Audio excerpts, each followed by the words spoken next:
Thank you for tuning in to another episode of Outside the Playbook. I'm Jay. He's Ryan, and we got a lot of soap opera stuff, a lot of drama in the league that we're just gonna talk about. Miami and Denver, Phoenix, Dwight Howard.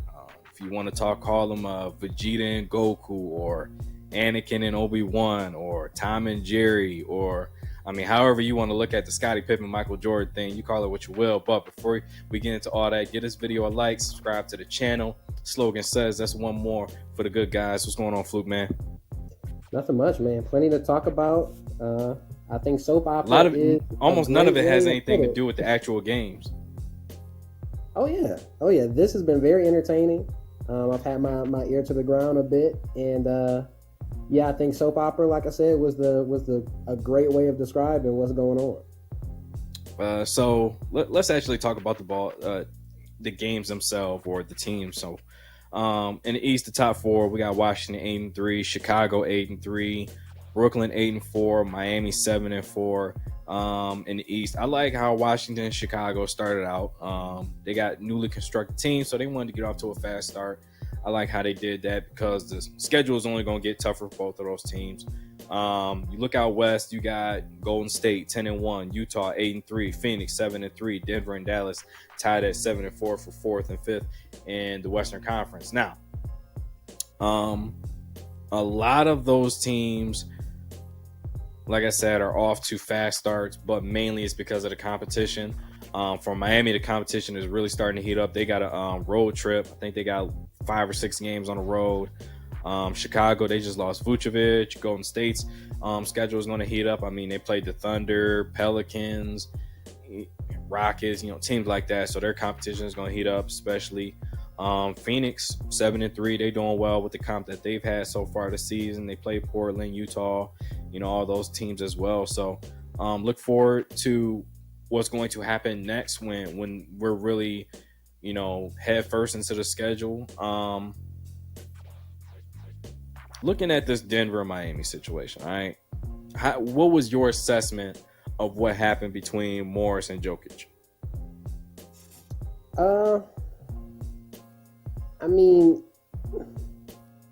It's tough to say who was necessarily at fault. Markieff Morris, we know the type of player he is. Aggressive. Him and his brother. Yeah. Both, they have a reputation. So it's easy when it comes to a player like that with that type of reputation to hear them involved in something and automatically assume that they were the aggressor or they were the ones at fault. And I think we do that with a lot of players. I remember, not only Markieff Morris and his brother Marcus, other players of recent memory that's been at the center of, questionable activity. Draymond Green's another good example. Players that have a certain reputation, they find themselves in a situation, and it's so easy to just kind of shift the blame onto them without really taking the entire context into account. Yeah. For me, and to add on to that, Joker has had some dirty plays in his past, just as Enes Kanter, as Cameron Payne. There's been some situations where he's made some dirty plays, so let's not act like he doesn't have a past too. My assessment of the situation was Morris made, I guess I wouldn't necessarily call it dirty. I've seen worse. It was just an open court hip check. I've seen guys come down on the break full speed, get hip checked, and it's maybe a flagrant 1. I think what made it necessarily a flagrant 2 was the reaction. So you look at how he felt about it, and they take that into account when they're making a call. But I think the Morris play, you can classify as a dirty play, but the Jokic response to that, the elbow and the push in the back and the neck snapping and everything like that, that's a dangerous move. I think about the situation with Shaq and Brad Miller. Brad Miller fouled him or whatever, and he came and threw a punch from behind. No way to protect himself. He just turned his back. That could have been a dangerous situation. Same thing here. Dirty and then dangerous. Joker got a 1-game suspension. I think that'll cost him like $200,000 or something like that. Something crazy, because he's on a max deal. So it's going to cost him a lot more. Morris got fined $50K and Jimmy got fined $30K for escalating the situation. there's a lot of, I guess you would just say there's a lot of testosterone in the situation. I mean, a lot of those guys are just hotheads. Jimmy, he's been known to, get suspended from fighting in games.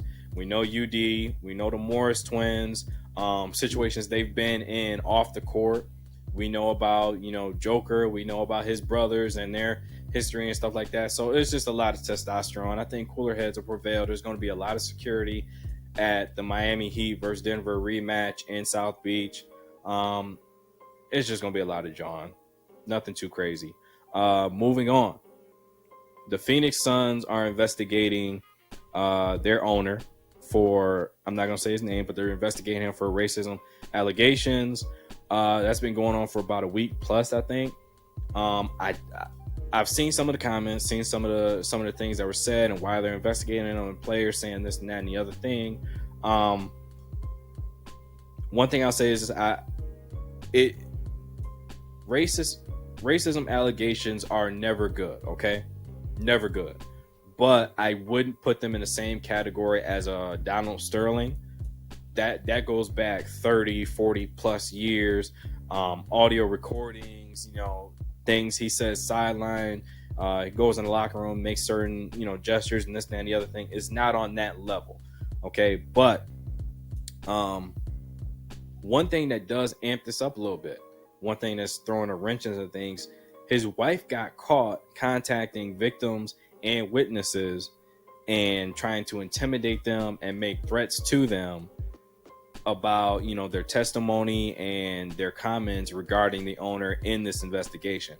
Do you think that would add something to, the charges that will be levied down if they find anything?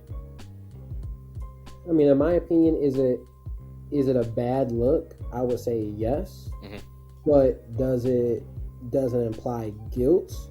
I would say no. Only because, that's her husband. So,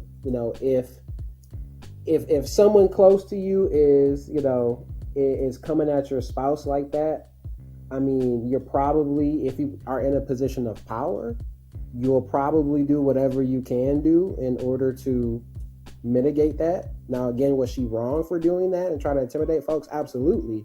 Does that necessarily imply he was guilty? We'll see. I think at this point, it's a lot of hearsay. And so once the investigation further develops and we're able to get some concrete evidence beyond just speculation, I think then I'll be in a better position to render an opinion. But it definitely, at the very least, it wasn't a good look, and does reflect badly on the entire situation. From a legal standpoint, they could be in a lot of trouble, because they're not supposed to have any contact with witnesses or anything of that nature. So if it's a situation where it's a legal matter and they got to dive even further into it, she could be in a whole lot of trouble. A lot of trouble.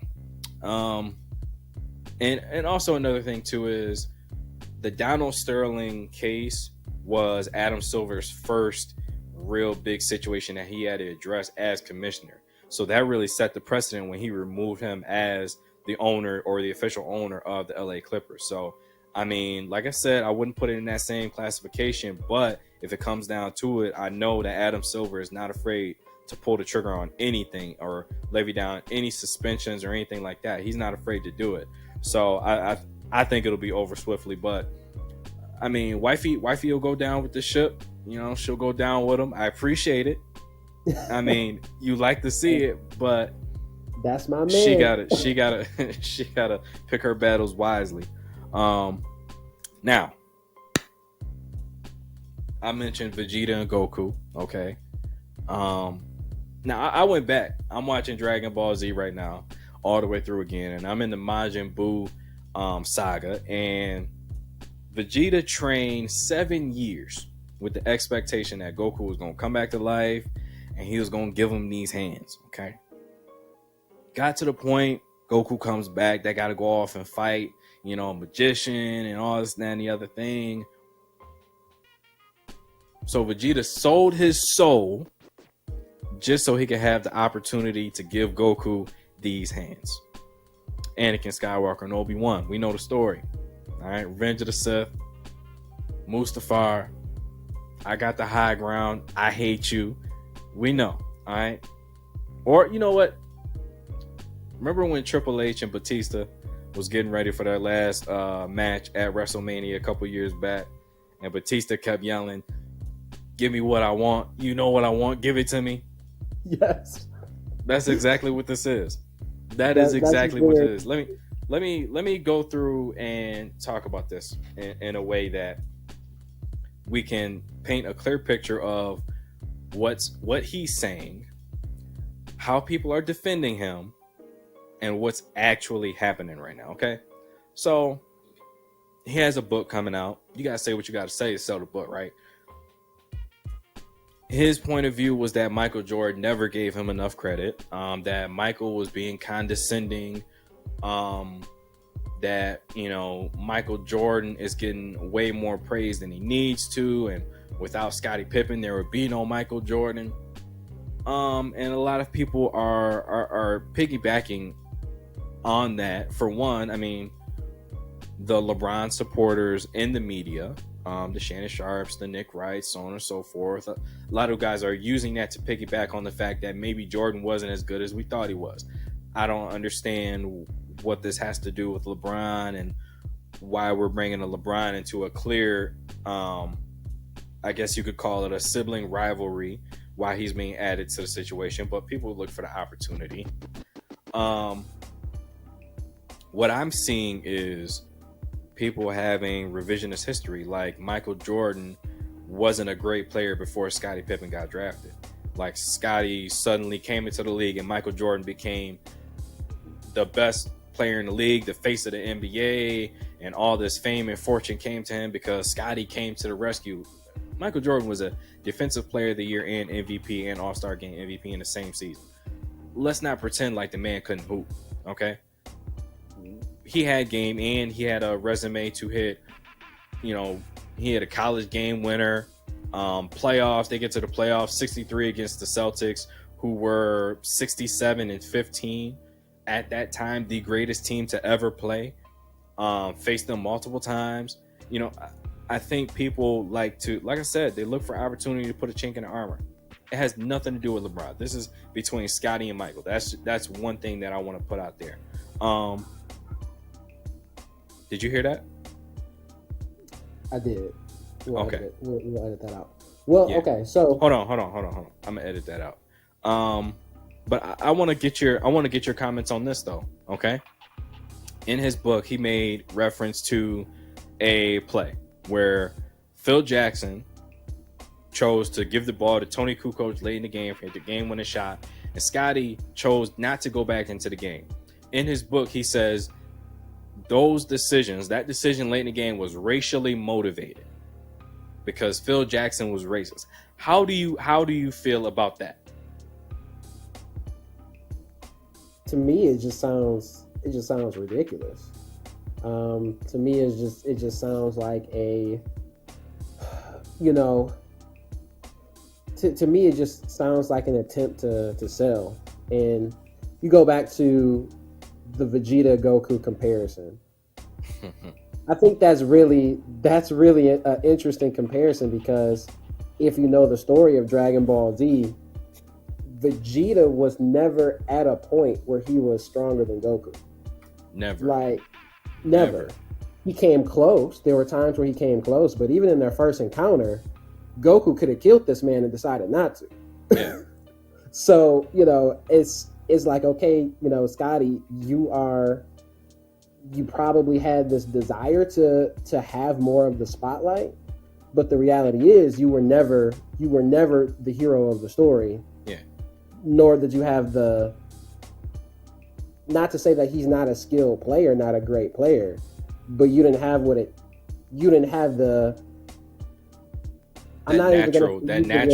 natural ability and skill and talent that Michael had. Yes, exactly. Yeah. So in a very real sense, that Vegeta Goku comparison is really accurate. And now we're seeing, you know, because Scottie maybe felt like, hey, I didn't get the credit that I deserved. You know, I didn't get as much of the spotlight. Now he's taking this opportunity to try to to garner some of what he may feel like he missed. Yeah. But let's take a step back, like you said. Let's not act like Mike wasn't a great player before Scottie Pippen. Yeah. If you take away Scottie Pippen from the equation, does Jordan not get as many rings? Probably. Yeah. Probably. Let's take away maybe a couple of the. Now, could he have found a way to get some? I'm sure he probably could have. Mm-hmm. So at most, okay, take away Scottie Pippen, you affect Mike's championship, his championship resume. But as an individual player, I don't see what Michael contributed to the game being affected if he never had Scottie Pippen as a teammate. Yeah, and let's look at it like this, okay? That claim about Tony Kukoc, Phil Jackson. January 21st versus the Indiana Pacers, there was a play drawn up. Scottie Pippen was to inbounds the ball, and I believe it was Hodges. He was supposed to jet either Hodges or BJ Armstrong. I can't remember which one. And the initial thing was to have one of them jet to the backcourt to be a kind of a decoy, okay? The big man was to come off a screen, roll to the basket for a decoy for an alley-oop. And Kukoc was to pop out from the free throw line to the three-point line, and he was going to be wide open for a shot. They ran that play. Tony Kukoc got the shot off with 0.8 seconds left in the game. Game winner, they go home, okay? Everybody's happy. Now, Scottie says the decision against the New York Knicks in the playoffs in the same situation, that it was racially motivated. Incorrect, because they ran the exact same play that won them the game against the Indiana Pacers with 0.8 left.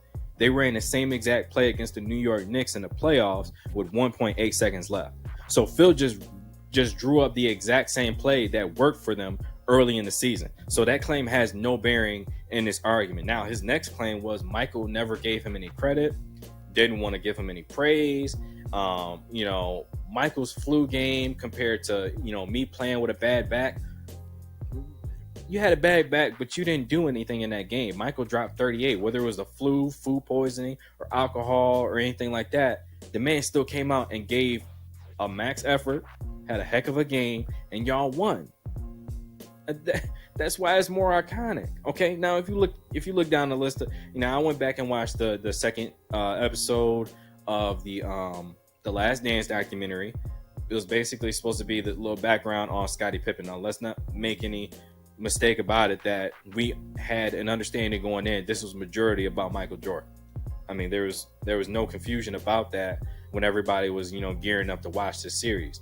Now, these are some of the comments that he made. He said, "I'll never find another tandem partner or a support system like Scottie Pippen. Scottie Pippen is my greatest teammate of all time. When people say MJ, they should also say Scottie Pippen. He helped me so much in how I approached the game and how I played the game.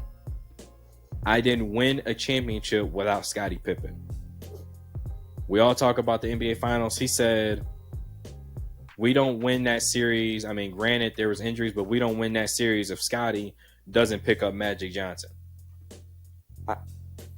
I don't see any condescension in that. I don't see any, tongue in cheek. I don't see any of that from any of those comments. Now, what he did, here's another one. He says, and this is about when Scottie was missing for the first part of the season, okay? He says, "We have to collectively step up. No one guy can fill Scottie's void." That's high praise and understanding the value you bring to the game and to the team. Also, you were named top 50 greatest players of all time at a point where you had maybe 6 years in the league at that point. Or 6 good years in the league at that point. I'll say that. 6 good years.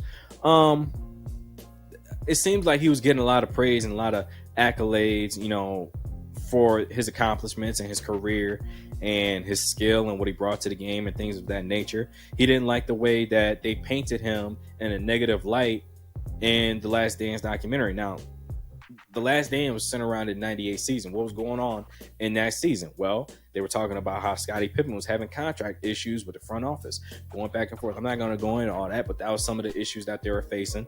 Michael says, Scottie should have had it done in the summer to be ready for the season. They went in with the understanding that they weren't going to get their contracts changed. Michael ended up getting a $30+ million contract. Scottie was still stuck in his lane. I think they had him ranked at 122nd in the league paid player. Now, I'm not going to go into all the contract stuff, but that was one of the issues that they were facing during that last season. So that was talked about. Michael made a comment about Scottie should have had his surgery done in the summer. That was talked about because it was happening at that particular time. If Scottie had any issues or anything like that he wanted to get off his chest, he should have did it. Didn't stop Karl Malone from doing it. They kept him in the documentary.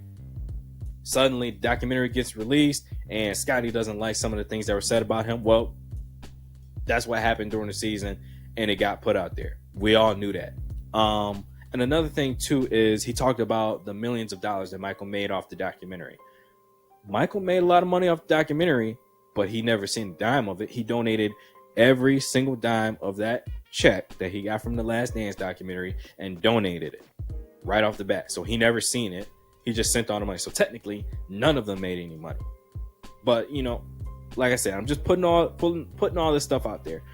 Do you think any of this, all of this, talking to the media, talking on social media, sit down interview, selling the book that's coming out, do you think any of this is going to tarnish or throw a bad blanket over or stain his legacy as one of the greatest NBA players, NBA small forwards in NBA history? I mean, honestly, I think it will. I think it will, at the very least, especially for those of us who were not old enough to see them both play together like that in the prime. Mm-hmm. All we have to go off of is, other people's accounts, old footage, we were never there. And so for those of us who weren't there and we depend on those sources of information, I think this does paint him in a bad light. It really does position him as just a bitter, bitter and with an attitude, and that's how he's being positioned. And I think for me, even as I was reading the news about everything that he was saying, I think the better question is, okay, not necessarily what happens to MJ if we take Scottie away. Let's talk about maybe what happens to Scottie if we take MJ away. That's a much, much more interesting conversation because, like you said, he was named top 50 when comparatively he had some limited good years in the league. So that raises a very interesting point to say, okay, did he make the cut because of MJ? When folks like Dominique Wilkins didn't get in there, right? Hey, listen, that's another thing that I will talk about that list in just a minute, but I'm not taking at that particular time, okay, just looking at Scottie himself, not because you make a good point that quite possibly he got in because of his attachment to Michael. We're looking at just Scottie at that point. I don't think I say that he was better or had a greater impact on the game than Dominique Wilkins. I don't think anybody will make that argument. But I mean, like you said, man, he just comes off as bitter. And I hope at some point he gets the hate out of his heart. But what he doesn't realize is Michael Jordan hasn't said a single word about him, about LeBron, or anybody. But yet his name is in the media every single day. He ain't got to say a word. Any press is good press. And right now, Michael still, he living rent free in everybody's mind right now, whether they like him or not. But talking about that top 75 list, one of the names I did want to talk about is Dwight Howard. He had a recent sit-down interview where he said that he was not put in the top 75 list because of politics. Do you have like the list of the 25 players that were added? I do. What are some of the names on that list? Let me name off those. The ones that got added. The 25 that got added. Yep, the ones that got added. So let me name it off for y'all. So Giannis, Carmelo Anthony, Steph Curry, Anthony Davis, Kevin Durant, James Harden, LeBron, Kawhi, Chris Paul, Russell Westbrook. So those are some of the ones that were added this time around that were not on the. Yeah, I know D Wade and all them. They were on the list too. D Wade was one as well. Yeah, if you go further down, but the three I want to put a star next to. All right, AD, James Harden, and Kawhi. I get Westbrook is triple double king, so I'll leave him alone. Anthony Davis, great player, but he didn't do a single thing when he was in New Orleans. Only made a handful of All-Star games. Does he even have a Defensive Player of the Year award? I don't think he does. Harden has an MVP, one Finals appearance, countless breakdowns in the NBA playoffs. Kawhi, he does have 2 Finals MVPs, 2 different franchises, but the first one has an asterisk by it because he had 3 Hall of Famers and a Hall of Fame coach, so it wasn't really like he was doing much. He just got the MVP because he was guarding LeBron. That's the way I see it. If I'm looking at Dwight Howard, listen to this, okay? 8-time All-Star, 5-time rebound champ, 2-time block champ, 2020 NBA champion. They said, you need a ring. Well, he got one. Don't try to take it away because he wasn't the MVP of the finals. 8-time All-NBA, 5-time All-Defensive, which, first of all, that's a crying shame that it was only 5 times. 2004, 2005 All-Rookie, 3-time Defensive Player of the Year. Okay. There's a lot of guys in the Hall of Fame that don't have that, let alone AD and James Harden. Granted, Harden has an MVP, but outside of his scoring ability and the couple seasons where he had high assist numbers up to this point, I don't think that gets him in over Dwight Howard. But let's look even further in the numbers. I count 1, 2, 3, 4, 5, 6, 7, 8, 9, 10, 11, 12, 13, 14 straight years where Dwight Howard averaged a double-double. Now that's points and rebounds, okay? And for his career, he averages 16, 12 with 1.8, almost 2 blocks a game, okay? Now, he's been in the league 18 years. 14 of the 18, he averaged a double-double. Now, people think because he left Orlando, since then he's been a wash. No. His first year in LA, away from Orlando, he goes 17 and 12. In Houston, 18 and 12. In Houston next year, 15 and 10. 15 and 10, and then he goes the next year 14 and 12. Then he gets to Atlanta, 13 and 12. Gets to Charlotte, 16 and 12.5. He's still being productive. No matter where he went, he was still being productive, crashing the boards, blocking shots, and getting the few touches or the lobs or the putbacks that he was needing to get on a nightly basis. He was the same guy. The only thing was he wasn't a focal point of the offense, and like he was in Orlando, the draw in just to kick out. Do you think the 3 guys that I named, obviously, but do you think that he was deserving to be in the NBA top 75? You already know I do. But is it because of politics that he's not in there? Yeah, I think it goes back to what we started this video off discussing, and it's reputation. I think reputation in this case is something that did hurt him. I assume that could be what he meant by what he referred to as quote unquote politics. I do think reputation played a key role here. Now, in referencing the few players that we specifically called out, I definitely think Anthony Davis is one who skilled player. I just don't think that he has proven enough at this point. to be added, To be added. you know. Again, great player. I'll say added ahead of Dwight Howard because Vince Carter isn't on there, Tracy isn't on there, so on and so forth. So, but specifically talking about Dwight, a proven dominant defensive physical presence. We've seen a lot of greats, Hakeem, Patrick, Zoe, Shaq. I think we can put Dwight Howard, defensively speaking, in that category of presence to be dealt with. Ben Wallace too. Absolutely. From a defensive standpoint, I mean, Dwight, he kills James Harden, kills Anthony Davis. Even a Kawhi, who is very well established himself as a two-way player, defensively, just from a defensive standpoint, I would still take Dwight over Kawhi. In his prime in Orlando. In his prime in Orlando, especially defensively speaking. Let's not also forget on the offensive end, I mean, Dwight did some great things early in his career that, again, he's had a longer tenure in the league that sometimes we lose sight of. But let's not forget, like, this dude was looked at as it at one point. He was the best center in the league for about a 5 or 6 year stretch.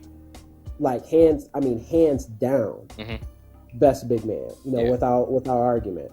So and the only reason there was any doubt is because Shaq didn't like him and the fact that he called himself Superman. So, I mean, really, he's right. I mean, even JaVale McGee alluded to it. Shaq played played a large role in him not being respected around the league. People's false perceptions of him being on Shaq and the Fool. Shaq saying Dwight wasn't a dominant big man, saying that he wasn't worthy to be in the same category as some of the greats. Defensively, he was. And I would take defensively Dwight Howard over a lot of centers. Now, for a minute, Andrew Bynum was mentioned in there. Chris Bosh, he was a power forward, so he didn't get a lot of respect as a center. There was really nobody else. Yeah, I think, like I said, especially amongst the folks that we named off, James Harden, you may have a certain opinion about. I mean, offensively, I think he was just doing things that, from an offensive standpoint, just garnered a lot of attention, and so that's primarily why he's on there. But when I think of him, and we'll have to wait until the season plays out until I see how accurate of an analogy this is. But when I think of him, I think of a surfer that rides the wave until the wave crashes. Come on, man. You educated. You could do better than that. You could do better than that. But hear me out, though. With all the NBA rule changes, now granted, James Harden is coming back from injury. So he's not, I would say, as far as we know, he's not 100% yet. Yeah. According to what he said and what he's alluded to. But the fact that these NBA rule changes seem to have substantially affected his game offensively, to me, it's just interesting to see a player like that. I see what you're getting at.